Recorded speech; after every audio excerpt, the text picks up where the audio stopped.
Nичего. Jā. Es sarunājos ar Jelgavas pilsētas direktoru, Veidemaņa kungu. Sakiet lūdzu, vai jūs zināt, kā jūsu pilsētā darbojas starptautiskā kristīgā misija Gaisma? Un ko jūs zināt par šīs misijas darbu? Informācija par šo misiju man bija jau sen, tad, kad viņa saucās firma Sviet, un viņas vadītāju Ļimono kungu es pazīstu vēl senāk, tā kā man bija misijas, bet tad, kad viņš bija celtniecības firmas vadītājs. Tā kā mums ir ļoti sena sadarbība. Firma savulaik piegādāja humano palīdzību, medikamentu un medicīnisko iekārtu veidā, un bija savulaik pieņemšana izpildu komitejas sēžu zālē sakrā ar šo faktu.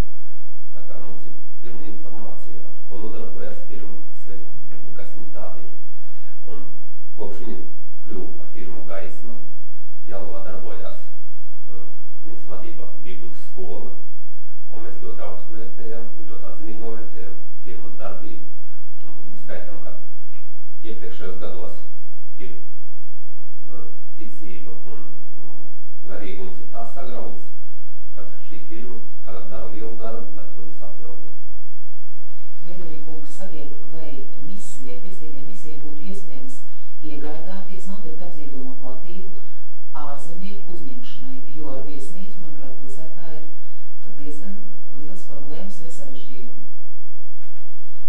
Jā, neliela sadarbība mums iepriekš var bijusi šī jautājumā, un firma, mēs nesam noslēguši ar firmu līgumu par telpu īri firmas vajadzībām, tieši misijas vajadzībām. Arī turpmāk ir iespējama sadarbība ar firmu.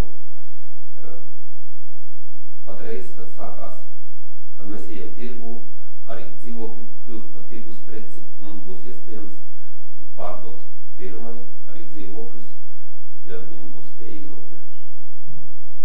Paldies jums par sadarbību un cerēsim, ka misija varēs izpildīt un veikt savu svēto darbu. Paldies!